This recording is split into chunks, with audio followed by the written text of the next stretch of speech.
Hey, team. Sup, gang? Can't see you. I gotta open my YouTube up. Can we just check that you can hear us in this new location? Hopefully it sounds okay. We're still on episode O. Oh, no, I keep forgetting to change that. I changed the last upload you made. I actually don't know where to change that. That's in the settings on this new platform. It's episode Oh.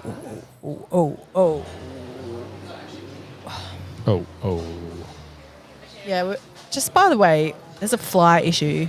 There's a fly issue. So many flies. We don't know what the hell's going on. Also, I tried to put the Guernseys up. I've done a terrible job.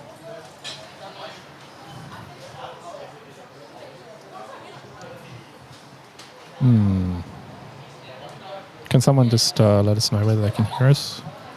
Please? Can you hear us? I certainly hope they can.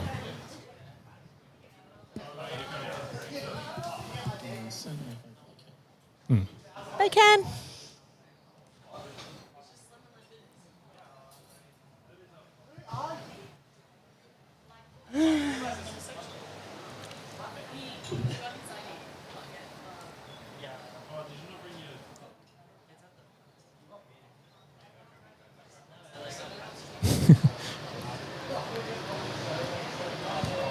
Alrighty. Get that air horn ready, Samuel. Get it ready. Adam. No, we've got sound, Vardy. I double checked on my own laptop. Do you have sound?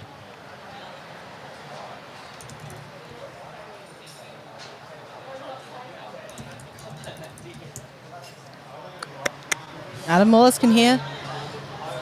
Turn the hearing aids up, Vards.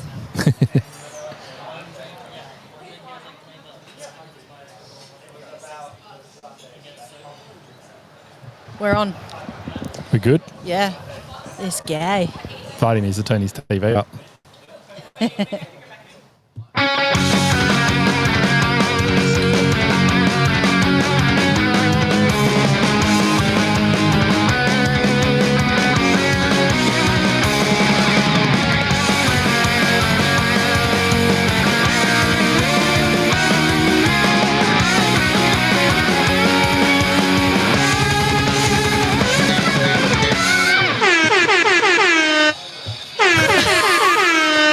I hate these buttons. Oh my God. What's happening? Are we good? I don't know. I think we might be. I think we're good. Yeah. Oh my God. We're good. Yeah. Welcome to Here We Crow, episode 112. Oh, we've just come across some pretty bad teams. What is this feeling? I don't know how to feel. Yeah. It's I'm like- a strange feeling. Back-to-back wins. We wouldn't have done that many times last year. No. Did we at all? Should have looked that up. Someone give me that stat. Oh my God. Well, welcome guys. It's a little micro pod tonight with Sam and Ben here in the beer garden at the TA. Yes. Because for some reason Jake locked us out of the upstairs. Yes. We're contending with flies, traffic, tables full of young kids. You got to say some nice things because they do let us be here. Oh yeah, no, I'm loving it. I'm loving every minute of it. It's a beautiful night for it. It is actually a it's beautiful lovely night. night. It's actually a very nice temperature in It's here. very nice. Yeah. Anyway, we're going to get into it.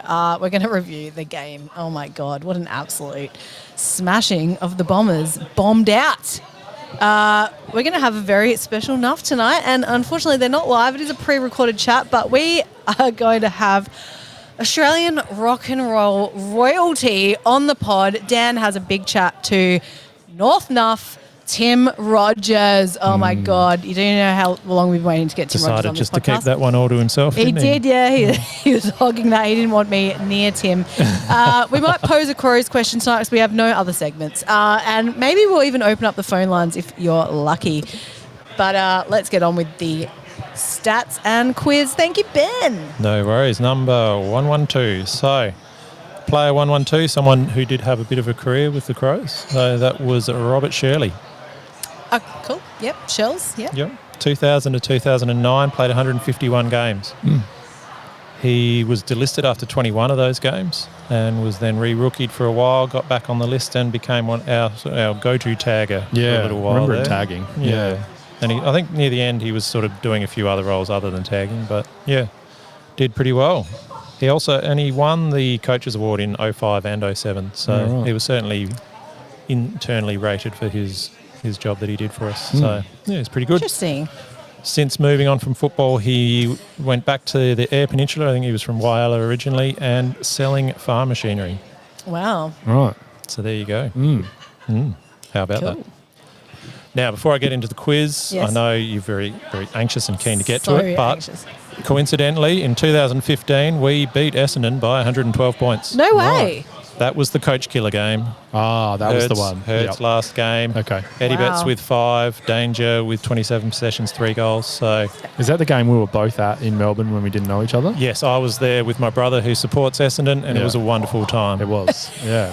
We didn't leave the bar for very, very long. We had quite good tickets where we could stand right next to the bar and watch the game, but Yeah. he spent a lot of time there. Yeah.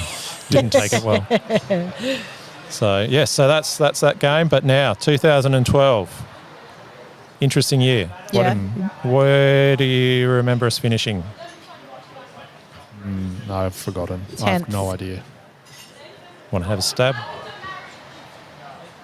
12. We finished second. What? 2012. 2012, 17 wins, 5 losses in the minor rounds. Yeah, Wow. Way. What happened? So, well, I'll get to that. So, club champ. Oh, this is like out of my. I'm definitely off the game at this point. Like I don't get back in until like 2015. I don't reckon. Oh, Kate just said this was the prelim loss to the Hawks year. I remember that. I hated that game. That was terrible. That was the Graham Johncock Tippett era, wasn't it? Yeah, well, we'll get to that. Sorry. All right. Thomason back to back. Josh says. Yep. Wowee. Yeah, Goal right. kicker. The Sanderson spike. Who was That's last? right. I Last should have remembered year's? this year. The year before. Walker was the year before. Taylor Walker again. He was back to back as well. Just copy and paste those two. So that made my job a little bit quicker. So yes, we did have 3 finals games. Do you want to guess them or do you want me to just tell you? You just tell us. All right. So we had a qualifying final against Sydney, which we lost by 29. We had a semi against Freo, who we beat by 10. And then, as mentioned, Hawthorn beat us by 5. Yeah. Yeah. So Buddy Franklin. Yeah. Yeah. Yes. And also, as mentioned, the old quick spike from Sanderson. Unfortunately, our progress continued to make a complete spike on the other end as well. But, yeah, that was an exciting year. Talia won the Rising Star Award. Oh, yeah. The end of 2012 was also the infamous Tippett Gate. So you think Memories. about, for, some dodgy Balfours deal, we lost our first 2 draft picks, 2 consecutive drafts. You think of some of the infringements that clubs have had since Yeah. and how lightly they've been slapped compared to what we got smashed with. Well, I want to, you just think about how many deals are currently going that In fact, would be I've written against the rules. crazy for an infringement that seems to be commonplace now that other teams have cottoned on. And you don't have to sell the farm to get a good player in anymore. So Wow, Ben. Ben's coming with content. very rapidly You better be produce bringing content. this every week. Vardy So, said he's in Audi if anyone needs anything too. Oh, good. I like their chocolate. I don't mind Audi chocolate. I haven't even bought anything from there ever. The Chocker brand is actually pretty good. It's Okay. way better than Cadbury. It's cheaper too. Oh. Yeah. What's in the middle aisle? So that's pretty much me done. The only thing was a very, very quick, because I know all I'll get, is fantasy update. We all played each other last We week. did, yeah. Dan got Lauren. Only by like 60 points. No, it was tight, and I got Sam. Yeah. And I won the week before, and that's all that matters. All And right, you'd let's already mentioned that. continue on. All right, what's next? Let's just talk about the game. Yeah, let's talk about the game. Oh my God, what a game. Where do we even begin? Well, we went into it we were pretty hesitant last week, weren't we? I think I tipped a big win, but I wasn't confident. We were I was all sort of- like a little bit like, Yeah. not sure how this is going to go. Well, it's the I think we were MCG way more thing. confident in Essendon Yeah. than we should have been, clearly. Yeah. What were we thinking? I say the MCG thing, but I actually thought the MCG thing particularly was almost a benefit to us at get Essendon out of Marvel. So Massively, We'd also beaten St Kilda, who looked horrendous in the pre-season. So Yeah, we that's didn't right. know how much of that would actually equate to anyone else. That's Yeah. right. I mean, it was a comprehensive, stomping, and Essendon were, and, I've noticed a lot in the last couple of days of media, it's all about how bad Essendon were, but they were abysmal. Yeah, they were bad. They were Yeah. absolutely terrible. Yeah. We were very good.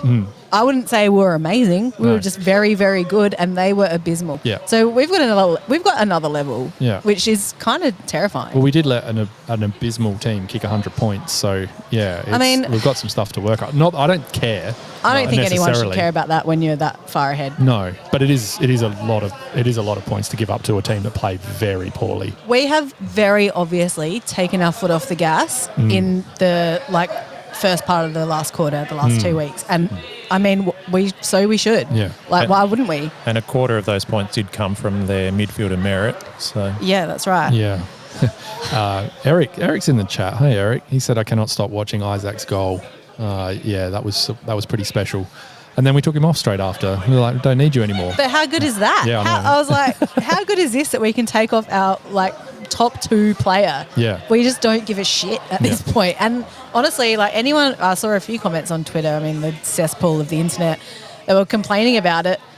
Mate, this is exactly what we want. We want to be able to manage Isaac Rankin's loads so he can pull off that gnarly shit in the finals. Yeah. We don't want him, don't hamper him now. If we can take him off, let's take him off. Yeah. well, He's a precious, precious it jewel. was perfect flashbacks to last year where he's running away from people, did his hamstring In that at the Collingwood game. MCG. So Was it he's Collingwood? Yeah, it was Yeah. Collingwood. Yeah. He's just done the same thing but kicked a goal. It's like, all right, well, that might do you. And you did notice Matthew Nix got straight on the phone because they have been training him to not do that kind of shit. And he was like, get him off. Yeah. He's not supposed to be doing that. But what a goal it was. And if he doesn't get the nomination this week, that'll be absolutely ridiculous. Yeah. Well, he's nominated, but He's not, yeah. for the whole thing, I mean. Yeah, but that's just a Popularity whoever's got the contest. It biggest is a supporter popularity base, vote, yeah. but, he's very popular. Yeah. Well, I mean, when we're talking about the team, I think it was a whole team effort again, another whole Yeah. team effort. Obviously, the likes of Dawson, Ben Keith, clearly, Isaac. Stand-up players again as usual, but generally it was a whole team effort, and I don't really know what else to say. Honestly, it was just it was so good. The way we moved the ball was fantastic. The way Essendon defended was absolutely atrocious. Yeah. I don't see us not coping with more pressure than that. I think we'll be able to get through it. St Kilda were definitely a more high-pressure defence than Essendon were. I hope so. I think both teams structure up with a bit of a, what's the word? When you're not on man, you are doing a zone. So both teams sort of zone, and we were able to just pick through that zone willy-nilly. I think teams that are a bit more man-on-man and don't let us have so many loose, easy kicks, that'll be harder when we have to start making harder decisions. We need to see that, don't we? We've played 2 teams, and Saints came out and beat Geelong on the weekend, so they're obviously not rubbish, despite their pretty good record against the Cats. Ross Lyon must have given them an absolute flogging at training this week. Yeah, And hopefully Geelong are just a bit overrated. Yeah, I think Hopefully. so. Well, certainly without Stewart. Yeah. Anyway. Without Bailey Smith as well. With the totally definitely legit calf that he's out with. Well, that's Yeah. the thing. They've got a rule now where any time there's a strange out, people go straight to that, don't they? Well, they've just made that for themselves, haven't they, with that That's leaking right. out? What's Dan's That's right. excuse? What's that? Yeah, exactly. Well, we know, don't we? He was at a music Yeah. festival yesterday. Yeah, no, he should not be tested for the foreseeable future. But yeah, no, it was a big team effort.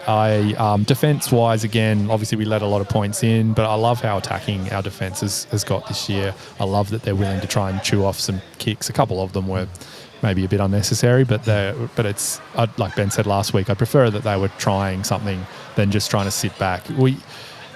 We see teams that just get stuck in that kick it sideways mentality are just failing this year already with bigger scores being kicked. Well, I think if we endeavour to be the team that gives up the least number of points, that's going to be not successful for us. That's not what is playing to our strength. No. We need to outscore whatever our opposition scores. Yeah, So, and we've got the people to do it.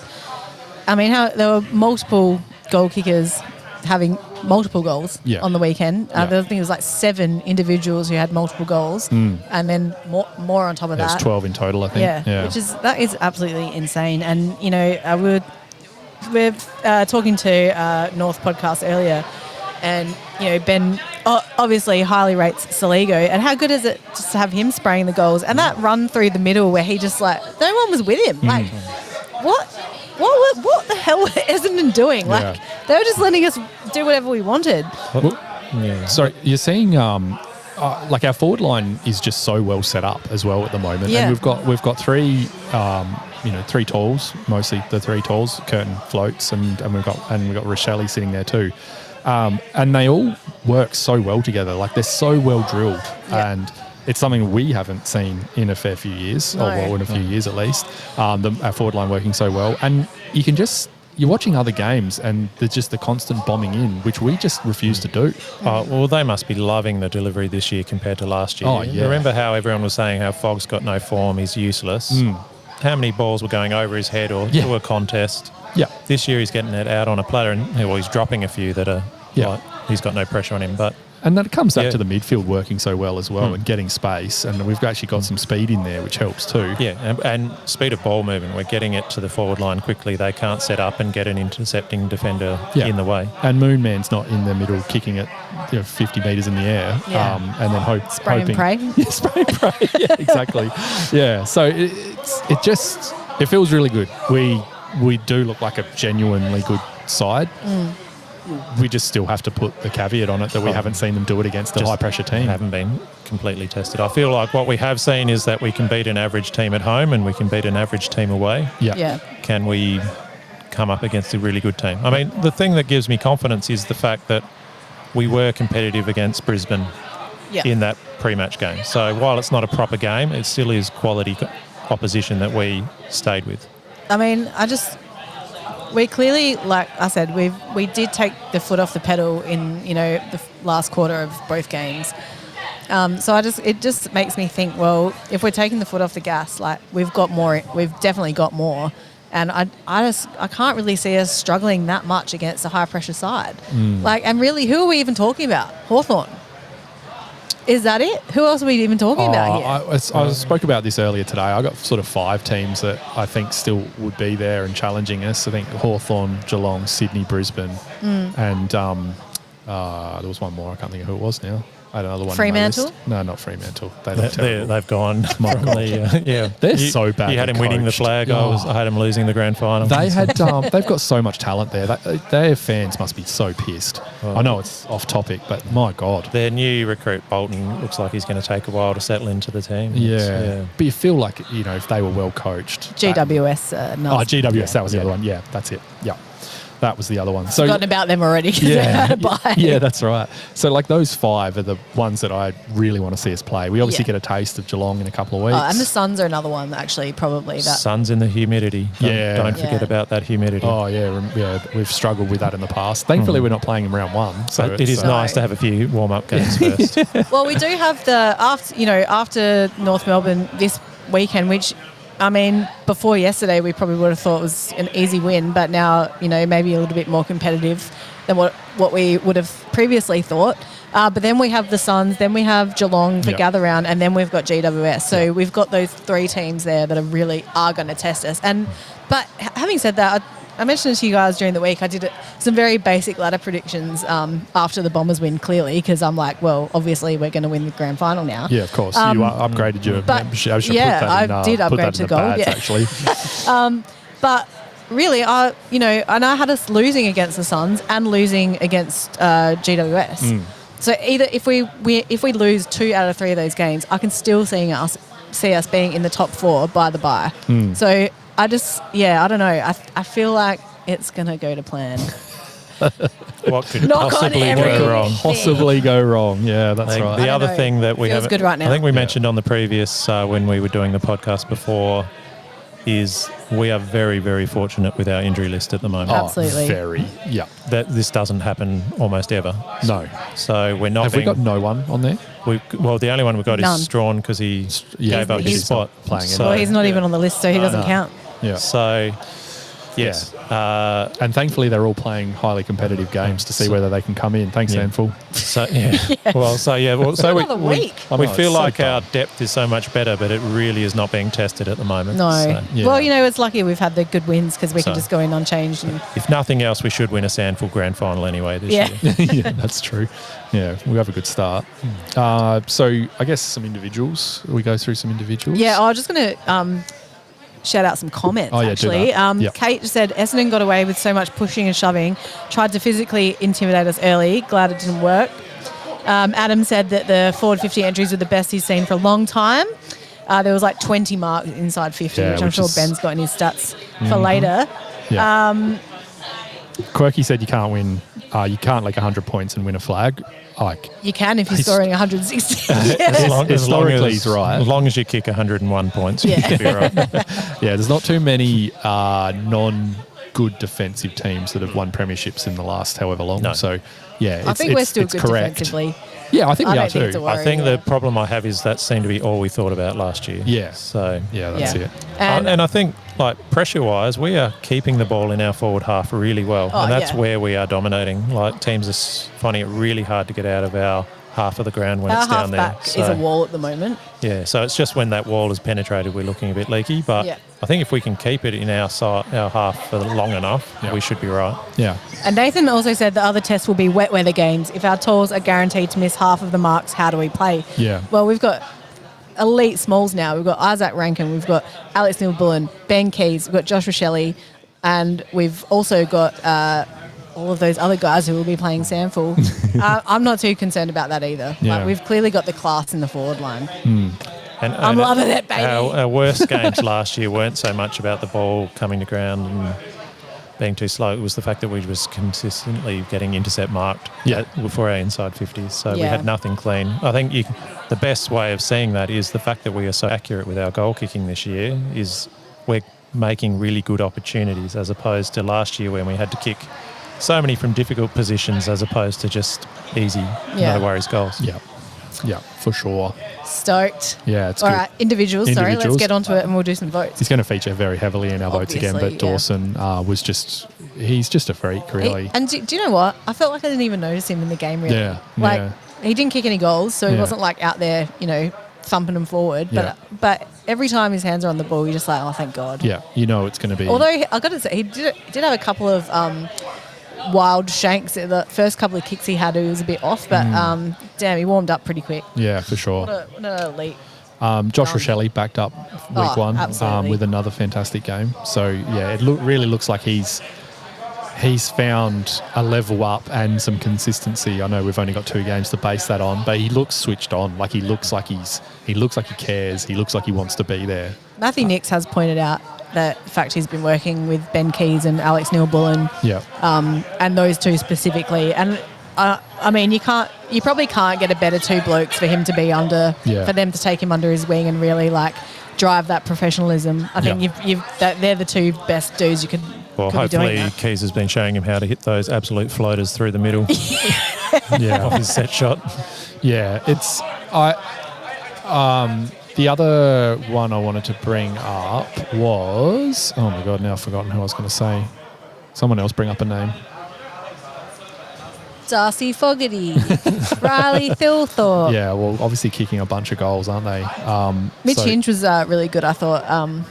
Off the half back there, he had way more of the ball than he did during the Saints game. Yeah, I remember what I was going to say now. So the 3 new guys, obviously, with Neal-Bullen and God, I'm struggling tonight. Cumming and Peatling. Every time they seem to get the ball, I'm just so thankful they're there. You feel like our bottom, the players that they would have taken the positions of last year just would not have made the sort of quality that they're making for us so far. There's not much concern. No. The interesting thing is I think coming in and he ended up with 9 possessions and Peatling was pretty quiet as well. They both had quiet games. So they're just playing what they did was fine. And if that's the worst of your performances in the team, that's a pretty good floor. Yeah. And you see, and it's going to come in handy. I think Peatling's run is going to come in handy later in the season when players start to get tighter as well, and the games are a bit tighter, because you just see him in that last quarter had just that extra level of pace on a few others. And when it gets wet and scrappy, that's his sort of tackling football, machine, I reckon. So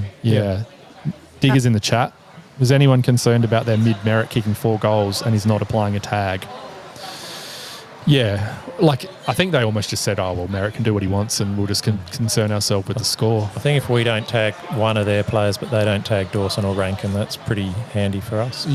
But Merritt was immense. He's sort of cut us up a bit in the past as well. Yeah. So, it might be something that we need to, if it becomes game detrimental, that we'll need to lock down on the opposition best player. I felt like he kicked forward more because he was the only one who looked like he really cared, like genuinely out there. So he was just trying so hard.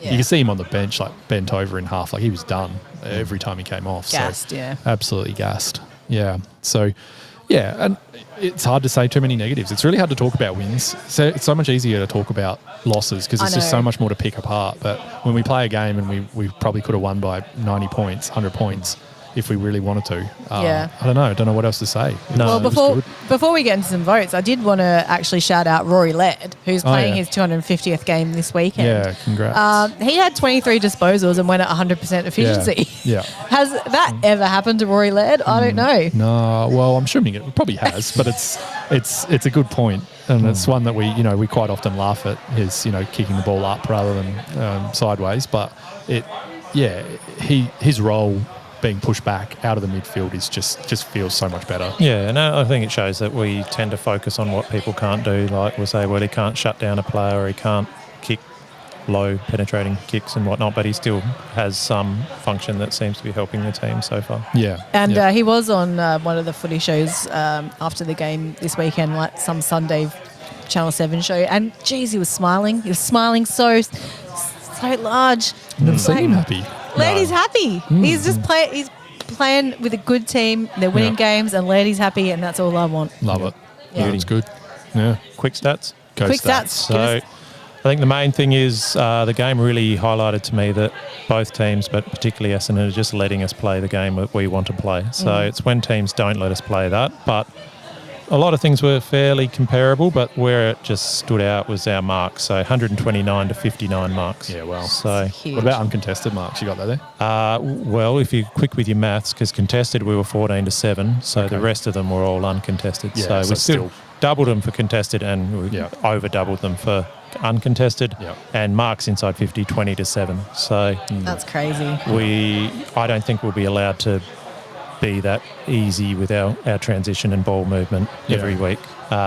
The other thing, though, we had more possession, but we still won the tackle 60 to 48. So, again, their pressure, I think maybe they would want to improve on that. There were about 6 Essendon players who only had 1 tackle each. So there was one tackle. Did you see the thing where the Essendon guy tried to tackle the Essendon guy? Yes. Yeah, I did. So I don't know if that counts as one of their tackles. Yeah, might. Yes. That all the stats you got? I kept it fairly simple because that was the main thing that really jumped out. We just smashed them in marks. Yeah. Kate asked earlier her thoughts on Keeney as well. Bit off so far this season. Wouldn't have considered 100 with a couple fewer mistakes from him. And yeah, it is a good call. I mean, that first holding the ball, holding the man call that was against him, that was a bit silly. Yeah, it was. Yeah. Silly decision. He's prone to that. We need to, I think, he needs to, in a tighter game, he obviously needs to be a bit more switched on than maybe he's been in these first 2 games. But he gets creative with some of his ball use and sometimes a bit over creative. Yeah. I mean, I appreciate it. Like he's obviously got that that element of like, he's played a completely different sport and would have different ideas of what he should be doing. But it is like he does take some very short, chippy, risky kicks out of that back half that don't always end up being successful hitting the target, which should probably be a little bit more wary of. But I don't know. Keane's like silly mistakes. Like it's round 2. Like hopefully he can just iron those out because he's such a tough player, and I think that is we do need that toughness down there. Him and Worrell, like those two, and the grit and Murray. he's pretty Murray's intense. pretty tough, but he's more like a solemn tough guy, isn't he? Yeah. Like, whereas Keen and Warren want to like bash you. Yeah, you're right. And I think probably the reason why we pick up on Keane a little bit more is because he's probably the most reckless in a backline that is, has some recklessness about it. So it might just show up a little bit more because he's sort of, but it's fine. He's still very young in his career as well. He is, so he's still he's a baby. picking up the game. Yeah. No, I think they work well. I think it's great. We've got lots to look forward to. Like, We really put do. it that way. Yeah. Should we do some votes Let's then? do some votes. All right, who have you got? 3 for Dawson, 2 for Keys, 1 for Crouch. That's exactly what I've got. Ben? So was that Dawson, Keys, Crouch. Dawson, Keys, Crouch? Yep. I had Keys sparked by Sam's stinging critique last week. I'm going to address that. Sam had him retired, but I did not. Dawson and then Rochelle. So you've mixed Dawson, around a little Rochelle. bit. Okay. Yeah, right. Okay, yeah, Rochelle's a good shout. 4 goals. So you hate Crouch, don't you? You've never really liked Crouch. I'm getting to Crouch. Yeah. Oh, He's very unlucky. yeah. I had him as the quiet achiever last week. Yeah. Well, I think he's very unlucky not to get votes, but yeah. Look, it was tough. Dan's got 3 for Dawson, 2 for Rochelle, and 1 for Ben Keys. And Nuz has got 3 for Dawson, 2 for Keys, and 1 for Josh Rochelle. Nice. Hi, I'm Tyson Edwards. You're such a quiet achiever. If that's a jibe, Quirky, shut up. I missed it. He said, does Keys make our grand final side? Yeah. That's a genuine question. I think that should go in your bads, actually. No, I'm addressing it. I'm putting it in the bads. I'm going to address it. Okay, good. My Tyson Edwards quiet achiever this week was actually Dan Curtin. Yeah, me too. He again. We've got the same votes I exactly. know, like, what the hell? People probably Were we think we watching talk the same about game? Dan obviously got his hands on the ball a bit more this week, managed to kick a goal, had a really nice lead out. That was a inside great 50. goal. Yeah, it was great. And Tex to Curtin was just so good. And Tex just, calming him down, being that kind of mentor, slow it down, do the route. I could see exactly what he was saying, do your routine. Yeah. And he did it. And what a kick Yeah. too. Like left foot, sliced it in. I was like, oh, yes. So, yeah, great game from Dan. Curtin's Can't probably wait to see what he's doing. Sorry. No. Curtin's probably the one we should have brought up with the North nuff before this podcast, actually. That It's is one true, that was yeah. under the radar that is, is looking great. I mean, just that little bit taste of the footy, and it's really good. Everything he does is great, and there's just more to come of that, which is so exciting. Yeah. So you've got Curtin as well. Who you got, Curtin. Ben? So I did have Crouch. I just thought unlucky not to get votes, but he's just not as flashy and noticeable as the other midfielders. So the other thing I did want to point out too with Crouch is that he had something like 32 or 33 disposals at 90% efficiency, which is amazing. Yeah. Yeah, and it obviously helps. Efficiency's a weird stat sometimes, especially with the short passes that he makes. But, Well, you'd prefer them to be efficient, would you not? Oh, yes. Oh, no. I wasn't saying you're wrong. But, yeah, it is. He's been great so far this year. Yeah, amazing. And who have you got, Ben? Did you say yours? No, you did. Yeah, I Crouch. was Crouch, And yep. Dan has Hinge, which I think is a good call, and Nuz hasn't sent his, so I'll ask him. Nuzz's was that quiet that he doesn't even get mentioned. That's right. Well, he is. Oh, he's listening now. Drop it in the chat, Nuz. Who's your Tyson Edwards quiet achiever? Selections from the bathroom done. Whoa! Jesus. Can't wait, Boz. On the bathroom. All right. Well, Nuz will drop his quiet achiever at From the some point, I'm bath, done. sure. Do we need any video for that? Yeah, might do. Yeah. That's great. All right, love it. Well, let's get to the next segment. What is it? My segment? Yeah, may as well. Let's go. If you want to know what's in the spring, get into Rowan Jarman. Good things once I find the scene. So, goods. We haven't had to listen to BT. If you've got Foxtel or KO, you haven't had to listen to BT this year, and how good has it been? Pretty good. Thursday night, Friday night footy without having to listen to Channel 7 has just been bliss. There was one game I messaged you and you didn't respond to, but it was I had to go between BT or Dwayne, and it's that's disappointing. Yeah. I still take Dwayne and no ads though, over Yeah. BT any day. Yeah, for sure. Dwayne is annoying. I do agree. And then the other good, which I think we might have a little bit of a discussion about, is Severance wrapped up last night. Oh. Obviously, no spoilers because people might not have finished it. But it was a terrific ending to a great show. Amazing. I know a lot of people didn't really love the second season as much as the first one, which I kind of understand, but I thought it was all of the episodes were really important. They were. To how the season was going to end. And yeah, really, it was a really great show. So if you haven't jumped on board yet, get onto it. So because you've got about 2 years to catch up with the first 2 seasons now. Which Before streaming the next one comes service are we? That is an Apple TV one, that'll Ben. be explained why I I'll know pirate nothing it of for it. you. So. I'll grab it for you, Ben. Don't worry. It's all good. Yeah, no, very good. And did you know that there is actually a connection to the Adelaide Crows with Severance? Yes. So I didn't know this. the lady, Dyken, I can't remember her name, it's Dyken Lackman? something, Lackman, who plays Gemma or Ms. Casey in Lumen, was actually an Australian actress who is actually from Adelaide, grew up in Adelaide. She was featured on Neighbours. She was Katja, if you remember Katja. Didn't Maybe watch Neighbours. Bozza will Bozza remember, should even though he's a remember. home and away man, but he might remember Katja. But basically, Katja went to Ramsay Street and was a bit of a bad gal, and she ended up leaving Ramsay Street to go get a job at the Adelaide Crows as their medic. Now, I'm not sure if you noticed in the last episode of Severance, but the rooms that Gemma was going in and out of, one of them was labelled Adelaide. yeah. So I feel like maybe that's what she was doing in the Adelaide room. Well, it's is been she a was- file in the show earlier as well. She's that been they've had to work massaging on. the boys in that room and seeing if the memories come through. Darcy Fogarty with his shirt off. Yeah. Anyway, that's a little tidbit for you. Yeah, no, that was nice. But yeah, the show was great. If anyone, it's got a weird title, I think, for the type of show that it is. It's not. It's a slow burn show as What well. What is Yeah. the premise of this show? It's basically about a company where you can have a chip implanted into your brain that will basically gives you what they call an innie. So you go to work and you are your innie and you don't know anything about your outside life, and then you leave work and when you're outside of work you're your outie and you don't know anything about what's going on. So in your your innie work only life. knows work. That's it. Yep. They But your don't outie sleep. doesn't care about work at all. Doesn't know Yeah. anything about it. So There you go. All they do is work that it's sleep, nothing. and it just Gotcha. unpacks everything to do with the positives and negatives of that, and it's very clever. Yeah, It's cool. Very good. highly Anyway. recommend it. Anyway, Next? that's it. Yeah, next. Footwear sacrificed at half price and equipment slashed to half price. Rowan Jarman's huge half price sale. Don't miss it. I don't know if Boz is still in the chat, but I'm going to put me in the bin. So look, Yeah, you are in there. I don't back down from my comments. I'm not retracting my comments about Ben Keys, but if Kane Corns had said what I said and then Keys had come out and had 22 and kicked 4, we would have put him in the bin. So I'm putting me in the bin. Very good. I'm going to own it.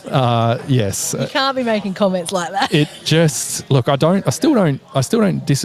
My comment wasn't about dropping Keys this week. It was always about looking Just to for the the future. grand final. The bigger picture. Yeah, it was the bigger picture of whether Keys. I love Ben Keys. It's nothing to do with that at all.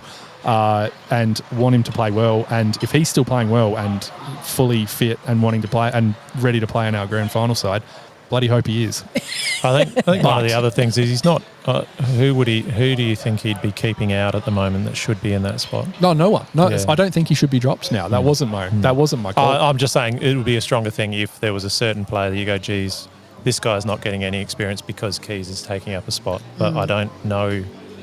I mean, other than Pedler, who hasn't No. really warranted selection. Yeah, no, it was. I can't think of another player who. I mean, how old is Yeah. Ben Keys? Like, how long has he got until he's like, He must be getting on. A bit now, mustn't he? I don't know. I reckon he'd be like He would've been- 27, 28. Yeah.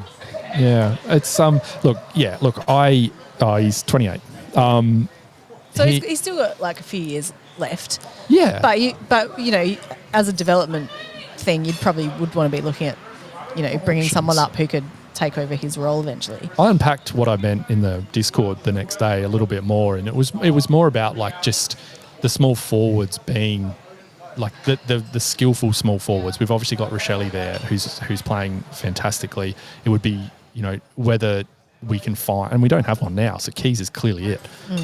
Is we have someone else to put there in his place that has a higher level of skill. I don't think anybody would be coming in here, or no one was saying I was wrong when Keys missed those first 2 sitters he should have nailed on Saturday. It's just that he then turned around and had an absolute blinder afterward.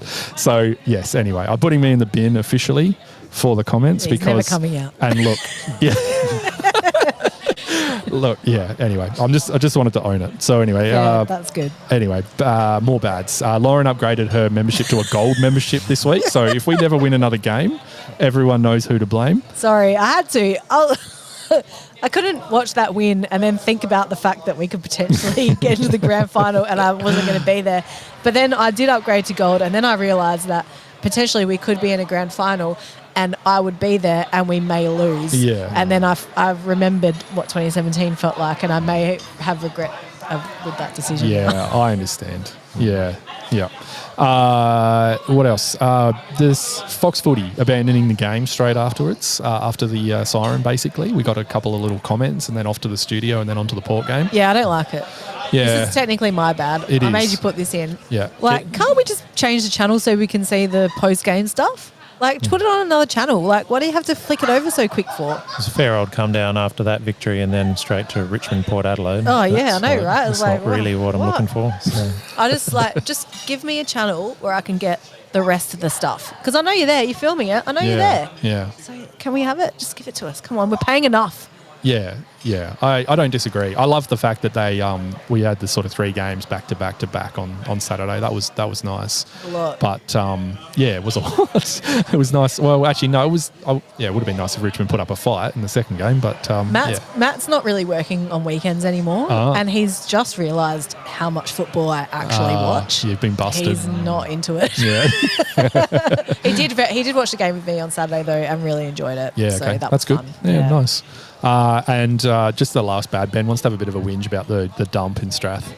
No, it's not the Strath. Oh, not the Strath dump. No, well, I could whinge about the Strath dump as well. They've got very odd opening hours. I think it's 3 days a week. Yeah, that's what I thought you wanted to whinge about. Well, no, it's the Tuesday, Thursday, Sunday opening days, but which meant I went to Mount Barker full trailer.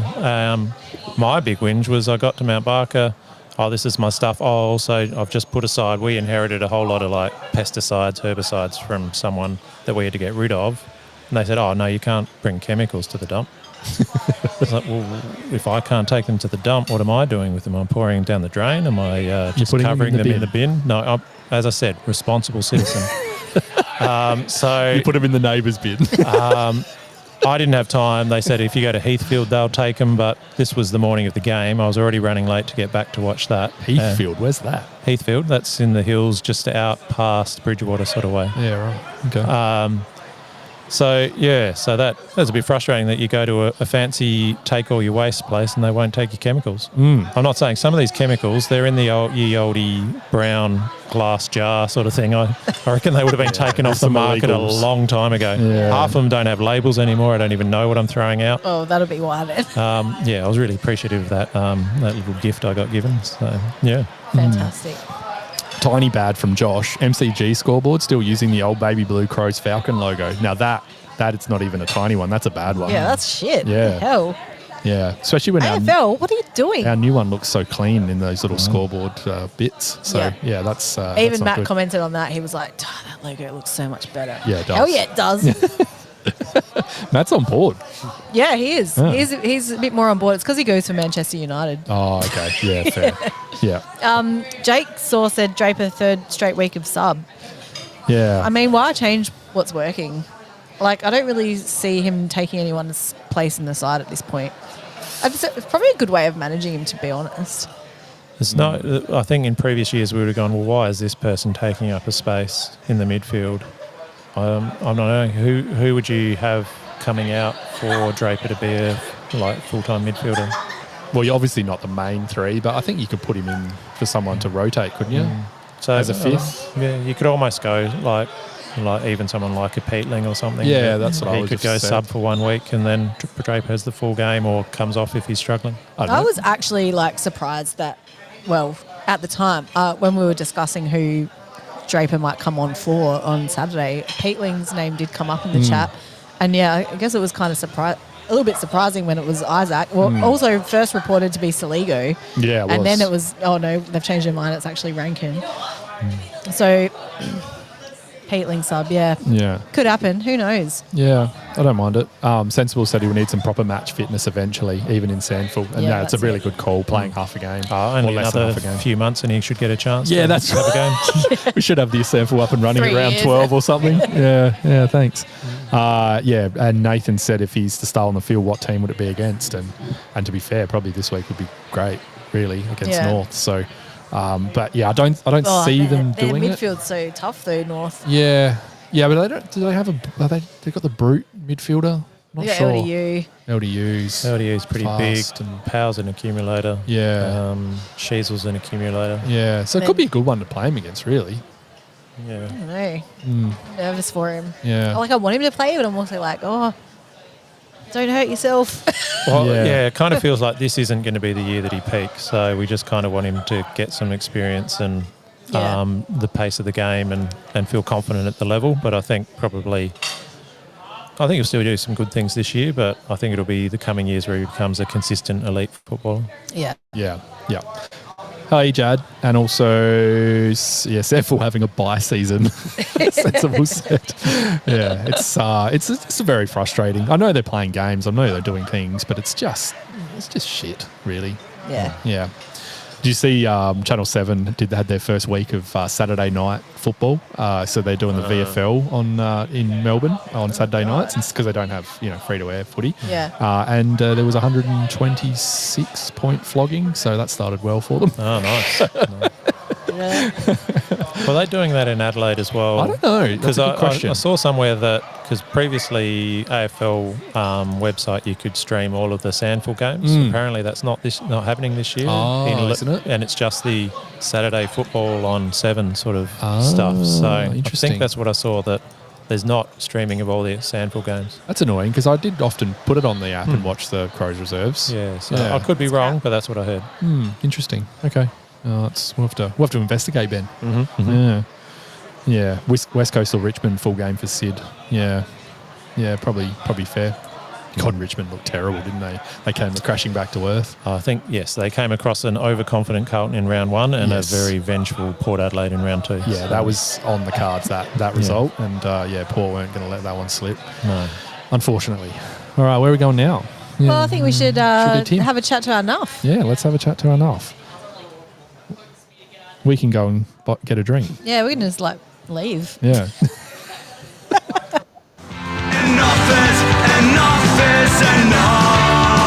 Enough is enough. Enough is enough. Another team's enough. All right, well, following round 1 with Alex Leahy, we had Dean from Mount Barker in round 2, which is obviously a hard act to follow. So we've cast the net a bit wider this week in our search for a reputable North Melbourne nuffy. Tonight's guest could be described as the songbird of a generation, but for purposes of this segment, he's the epitome of a shin boner. I was lucky enough to have a kick-to-kick with this guy before an Adelaide Community Cup game, where I found out he's also an avid Sturt supporter. But it's probably worth mentioning he's also an actor, a writer, has stacks of musical projects, including Tex Perkins and the Harlons and not many others. And in the 90s, he had 3 consecutive #1 records with his iconic band UMI. When it comes to North Melbourne fandom, he ain't no dilettante. Tim Rogers, welcome to Here We Grow. Oh, Dan, it's good to see you. Actually, I'm not seeing you. I'm seeing you in my mind. Well, hopefully it's a good picture. It's a good one. It's a good one. Yeah, man. Nice to talk to you. Yeah, you too, Tim. Obviously, it's been a pretty impressive start to 2025 for North. You're fresh off a 59-point demolition of the D's just yesterday. Did you see that one coming? I didn't. I was there, but with work, I can get to about 2 or 3 games a year. And they're not often North games because travelling around and the great privilege of seeing neutral games elsewhere. But, this day was planned for, I had it in my calendar months out that I'd be able to go. My wife and her family are very big Melbourne supporters. Oh, almost a century. So it's a big deal. But we had the ongoing debate about whether Alice Morris' father and I would sit together. And I don't think there's any worth in sitting, even with your partner for life or your best friend, if they go for an opposition team. Mm. You know, you meet it before the game, half-time, after the game, sure. But just no, I don't want to sit with an opposition supporter because you have to, if you love that person, curtail your joys and your sorrows. But anyway, so I was there with people I've been going to games with for almost 20 years, and we hadn't seen each other in a year, and met up at the game, and it was just a wonderful, wonderful day at the footy. Just gorgeous, and I drove home back to where we live, and just that 2 hours drive with my scarf hanging out the window and drinking pissless beer all the way home. It was just really beautiful. Brilliant. I love that for you. But Ines, obviously, big Tristan Cherry had a massive last quarter against Max Gawn. I'm a bit scared of him coming up against Riley O'Brien this week and what might happen. But well, I haven't had a look at Adelaide this year. Always cast an eye, just with both Adelaide clubs actually. There's sort of a begrudging affection there from obviously living in Adelaide as a kid, but just it's the way you look at opposition clubs. There are teams that I really don't actually like watching, and it's an odd thing that historically you don't. I won't mention them now, but Adelaide and Port are teams I'll always watch neutral games, and I don't think it's just historical. I don't know. Do you have teams that you just have found for years that you just don't enjoy watching? Mm. Have you found that, Dan? Oh yeah, well, Port Powers obviously went for me. But Is that rivalry still going? it goes forever. It's fascinating to, I guess, folks, when you go to towns where there's that two club rivalry, rather than the 600 club rivalry that we've got in Victoria. So I guess that's why I always love going to see SANFL games when I can, and waffle games as well. I know just these rivalries between clubs and how we think it defines us as people. The Adelaide Footy Club, there's this stereotype of an Adelaide supporter and a Port Adelaide supporter. But of course, all those cliches just get blown out of the water because you meet people from all walks of life. That's what's wonderful about our game. I was talking with some folks on Matty Richardson and Tony Shaw actually on 3AW yesterday, and we were talking about going to see sport internationally, particularly with soccer, football, where socioeconomically it's rare that you'll be sat next to people from different walks of life than yourself. I found had an interesting game. It was in history where I had my amphetamine dealer on one side and a guy who'd recently done surgery on me on the and side. So, vive le football, vive egalitarianism of footy. You mentioned that 3AW interview, which I actually did check out, and they beat me to one of my questions, which was to know that standard question about your history as a North supporter. I learned through that interview that, you started supporting them back in 74, just before their golden era, a couple of premierships you got to see early on. Obviously, you sucked through them through the ups and downs, as most dyed-in-the-wool fans do. But But has your passion ever wavered, especially over the last 20 years? Well, it's a good question, and I'll try and answer it honestly. I found my affection for AFL waver at times.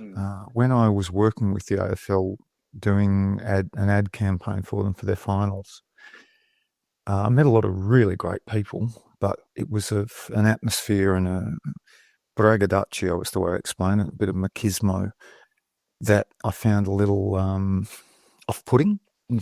Walking into meetings with folks individually who were great and I really enjoyed spending time, but together it was all male, and even growing up in a footy family, because my dad was a player and an umpire and administrator, and he didn't sort of have that machismo about him, even though he was a big guy and a tough guy, and so I found my affection having a little end. But for North, no, I've seen shithouse games and almost eras and seasons that have tested, and you have that feeling at games where you're getting trounced and it's not going to be better for the year, and you think this is painful. And I think if you're a real footy supporter, it's why I find the disdain for other clubs, apart from when you're playing them. The traditional one in Victoria is, bloody Collingwood. But I know that most of my friends are Collingwood supporters, and I can understand them. And on the day at the game, you dislike them immensely. But I think if you follow the game, you know that the hurt of having a really bad day at the footy is not something you can shrug off. It really is a real test to either go out after the game or go back home and not be completely miserable. It's interesting little psychological test, and I have to really check in with myself because I've got a propensity for getting blue, as most people do, and I think, well, how am I going to get out of this? And it used to be just I want to drink my way out of this, and so just random depression would last for days, but always a test, which I think is magnificent. Why the walk from the Adelaide Oval to the train station is so beautiful, because even on your worst day of footy watching your club, you have that beautiful walk to remind yourself that, come on, the world's still turning. Absolutely. Now, you obviously had that 70s glory era, but also the 90s, where a couple of premierships. Were you at the G for either of those premierships? Was for 99. 96, when we played Sydney, I was playing 2 shows with you and I in Sydney. So we delayed the kids' show, so I was the only one in this room watching the grand final. The other guys in the band aren't such big footy supporters at all. So I was by myself watching North win the premiership. It was really weird watching it on TV, knowing I should have been at the G. But the nighttime show, I had my lace-up Guernsey over my amp, if my memory serves well, and the first 5 rows were just people in Swans jerseys just flipping me off and just yelling gear for it. So I thought, well, I kind of don't care. It was an odd feeling. In 99, the night didn't end well. There was a bit of violence later on in the night. That kind of marred it for myself and my friends. It was just one of those nights when people get very excited. So it was spent in a hospital. But but so I was there. I used to always go to games with my dad. He's an Essendon supporter, massive Essendon. I didn't find out until I was about 10. He was away a lot for work, and then I found out about his history with Essendon and how he was in the reserve squad. And I really do prattle on down. I do beg your pardon. It's been a big coffee morning. Coffee and cigarettes on mine as well. Good man. They were big times, and speaking particularly with Glennie Archer and Anthony Stevens, we're not close friends, but I do speak to them now and again, and speaking to those fellas about that era, it all is not overshadowed, but the story with Wayne is so huge that it's an odd feeling, but that someone that mercurial, you can't help but take so much attention for that era.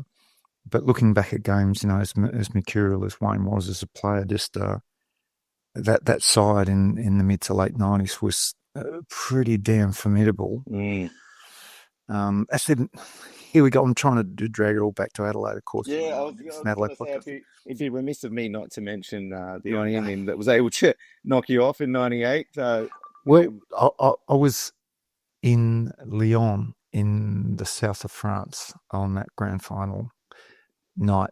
I couldn't rearrange tours in those days so I could fly back and see Cindy Granny, and of course we were a shoe in, but I met my daughter's mum that night in Lyon, and she was from Madrid, and we spent the whole night running around the town of Lyon trying to find a television so we could watch the grand final. And it wasn't actually until days, I think maybe 2 days later, that I actually found out the result. And of course it wasn't great for me or our club, and didn't see the game until I got home weeks later.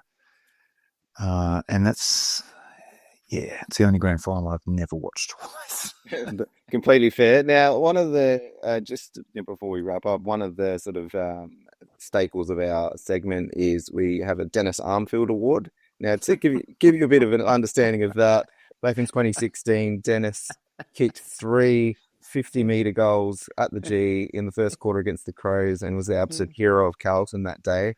And that's pretty atypical of when people come up against the Crows as an underdog that seems to come from nowhere. Another example, maybe Jared Waite down in Tassie, kicking 6 goals and a 10-goal smashing in 2017 against the Crows. The first Very strange game. First loss of the year.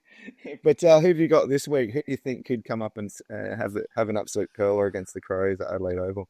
Oh, okay. So Smokey, Will, I call him JFK. I'll let you have to do your research number. Yeah. Number 41, Jacob Constanti. Oh yeah. Who's he'll be playing his third game. JFK, I'll call him for Jacob excuse the language, Jacob frickin' Constanti. We can swear on spot. It's all good. Oh, good stuff. But he's an unheralded player so far, but North people know he's just got this. His cheekbones could demolish granite. Well, so he kicked the goal yesterday, so he's he's just got a bit of grunt that I like seeing in players. But look, I did look at the schedule. I've got to take my wife to the airport on Sunday morning, which is always a bit of an event for distance. But I did look into flights to Adelaide. Miraculously, I've got a day off on next Sunday. I played cricket, my last cricket game for the year on Saturday, and I thought, can I get to Adelaide? But I've reneged on mortgage for the past 3 months, so. But I'm really looking forward. I mean, obviously the Crows are flying, absolutely flipping flying. I hope it's a really good game, though. Well, who have you got winning and by how much? I am a lead singer in a rock band, so I'm not a realist. Roos by a kick. Oh, well, as much as I wouldn't love to see that, I do hope the Roos have some luck this year. And before we wrap up, apart from all this footy and the Roos, what's coming up in music in 2025? Lots of UMI touring this year. We're doing a tour playing the albums that people like. Playing Hindley Music Centre in a couple of weeks. I like your style, Dan. Doing a bunch of TV and another couple of films, acting gigs, and a couple of music projects. But got a really good day job doing some NDIS stuff with musicians with disabilities, and that's continuing on. So just looking to keep my head above water and stay on the relatively straight and narrow, and make 55 my Renaissance year, Dan. But hopefully we'll, after this week, see yous in finals, and the best to all, and best to the Sturt Footy Club for the year as well. Well, that all sounds pretty bloody good to me, Tim. Well, thanks very much for joining Here We Crow and taking my call this morning. Mate, let's go and have a kick again sometime soon, all right? Sounds brilliant. All right, good take care, Tim. You got it. Bye-bye, man. Bye. Wow, wait. All right, we're following round one with... What was that? I don't know. I think it looped. Hang on, we're back. Timothy Rogers. How good. Yeah, that was great.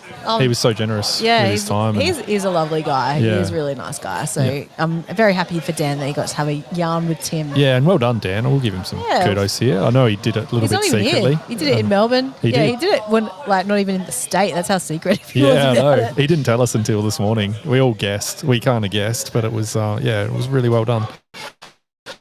Very well done. I did like Kate said that he was the most philosophical nuff we've had on. Prize. Yeah, I agree. He was good. That was really Hopefully he'll entertaining. come back. Yeah.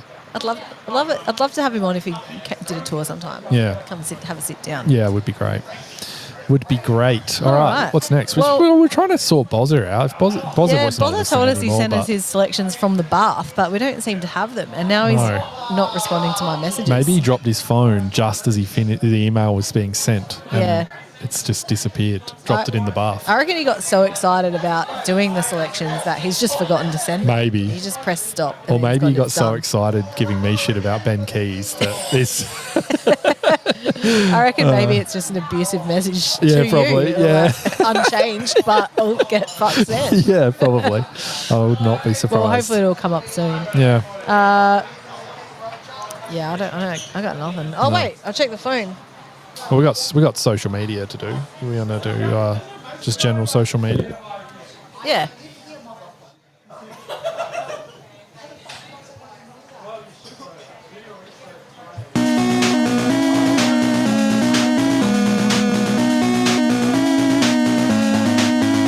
Out of bounds on the full.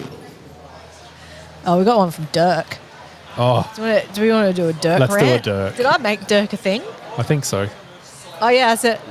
oh, yeah, scene. Sorry, I did make a thought scene. did you make Dirk famous? Yeah. Yes, we have a Dirk. Got a Dirka. Dirk's Steve.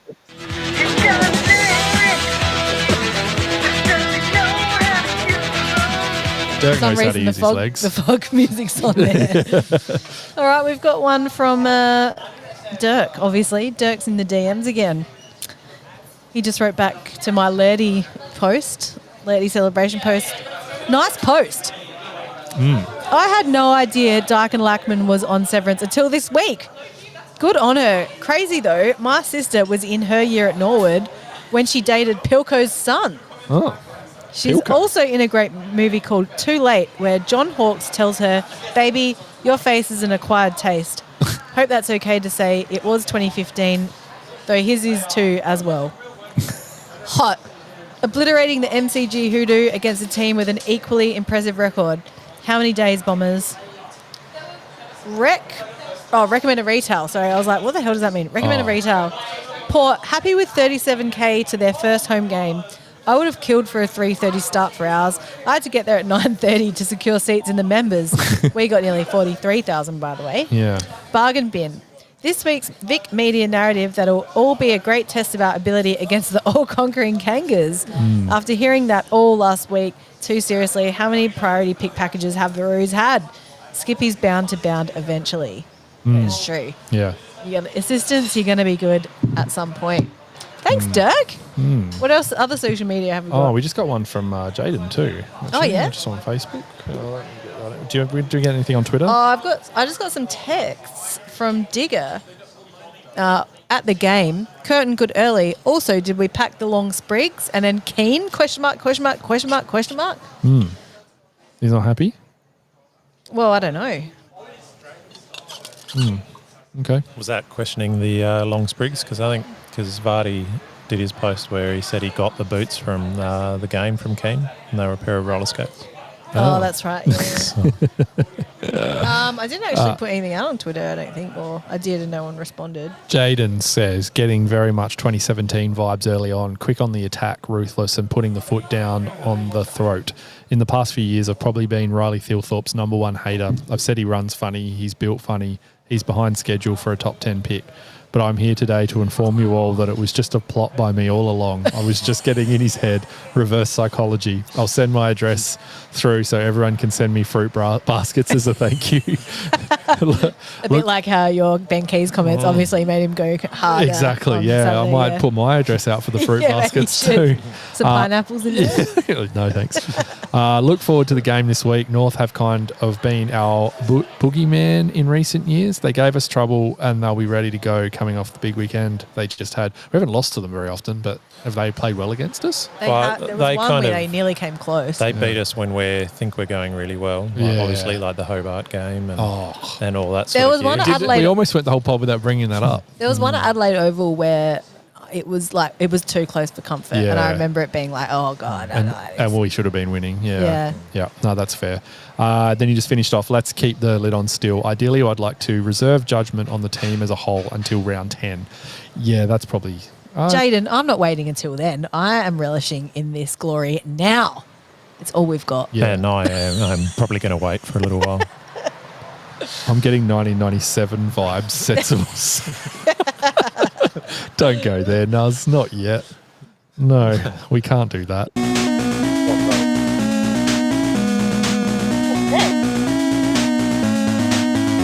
Out of bounds on the full. I still had it on Dirk's DMs. Oh, whoopsie. And we had the auto. What say you has the auto social. Well, we've only got one message really on Twitter, and that was from our Essendon Nuffy from last week, Dino. Just said flag crom. Oh, no. And, God, I'm so sick of hearing the word crom. Like, I can't even We got accused describe. of hating on that on Instagram. Was it on a hating project someone or said something? we had a healthy rivalry, but I said, no, we like project, but we just don't like crom. No. They're two different things. They are.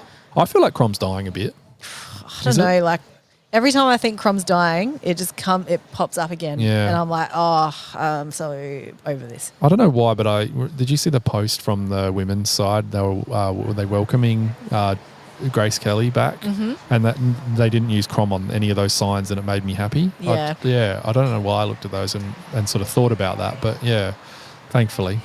I know. I think Maybe it doesn't really suit the new logo and the new feel of the club either. That's true. We're a bit slicker now, so Yeah, don't know. maybe. Yeah, and like it, Crom's old now. Like Crom's done. Crom's almost a decade old. Like we're not Hawthorn. We're not Gen Zers. We're just an old person's club. So let's just be old people. Come on, be old like me. Yeah. That's what I want. Be old like me. Why can't everyone be old like me? Just be old like old me. And grumpy, old and sensible and like grumpy. us. Don't you worry, I'm done with be old like you. Don't you worry. Oh boy. Well, we haven't got any Boz. Boz said he sent us his selections, but we got nothing. We didn't get it, Boz. It'll have to be put in post, do you reckon, Sam? Yeah, we can do that. Yeah. We'll put it in here. All right. Whoa, that went really quiet. Yeah, that's the noise gate on the thing. It's been kicking off tonight because of the extra sound, I reckon. Yeah, There was some big predictions from Bozza there, wasn't that? Huge. Yeah, well, massive. Yeah, no, I think he was right too, and I think he was a bit harsh on me. Yeah, no, I think he went a bit light on you, but I think that third point, I'm not sure. Oh, they're talking us up on the 360 here. Oh, are they? Look Yeah, at all great. those clinical crows by foot. There's a Lucky Shoals in there. Hell yeah, brother. I make it seem like I copped a whole heap of abuse. It was just Bozza who lashed out at me. Well, yeah, it was a terrible call. No, we've gone through it. You're in the bin. Yeah, I've put myself in the bin anyway. Yeah. Signorello era crows. Oh my god. All right. Well, we have talked a lot about the North game, just not on our podcast. Yeah, we have. We Feels should like we've probably already done touch on it. Yeah. But obviously, like I said, as of yesterday, it wasn't going to be such a big deal, but now it's kind of a bit of a big deal. Yeah. And we can't really rest on our laurels here. We're going to have to come out screaming and really show North who owns Adelaide Oval. Yes, we do. Yeah. Yep. I mean, I don't think we're going to have too much trouble doing that, but No. it's definitely not going to be an easy win as maybe we expected. I do not like us going in heavy favourites to anything. I still don't like it. And I never did, even when we were really performing 2017 sort of. I've never enjoyed us going in favourites to games because we just have a tendency to get cocky. I just don't think this team will. I feel like this team is I feel like while They're it's, just something they say every week in the media, but the mantra of, we're only focused on the next game, not any other games, I feel like we have got our heads screwed on a bit better. Like, there was a lot more pretty free and easy with the old finals talk last year, whereas this year we do seem to be very much, well, what is our challenge right now? I mean, the cockiness that we maybe got at the end of 2023 really didn't help in 2024, did it? No. So any sort of cockiness or arrogance or, confidence or ultra confidence that we may previously had obviously the lid has been put on that big time because we did not perform last year. So Kate makes a good point here too. I think North's big win last week will help with the risk of complacency, Sam. And it's actually, it's funny, Kate, I thought about that when I was driving into town just before the North Melbourne game. I thought that it would be nice if North could get up here because it would feel a little bit nicer going into next week. Yeah, for sure. If that happens. One of the things, it looks a bit like North got to play a bit like we did. Like their disposal efficiency was 79.2. So Melbourne can't have been that good with their pressure if they're allowing that. No. And North actually had less inside 50s than Melbourne. Melbourne, watching that game watching that game yesterday, I felt so bad for Clary Hay. Clayton Oliver and Track, to be fair, but Clayton was so exasperated. He was putting in the first, second efforts, and every time he'd hand the ball off and something would go wrong, and that poor bastard just had his head in his hands the whole game. I felt so bad for him. You didn't find it funny? I mean, but I also felt his pain. Yeah. It was just like nothing was going right for the poor guy, and he was working his ass off.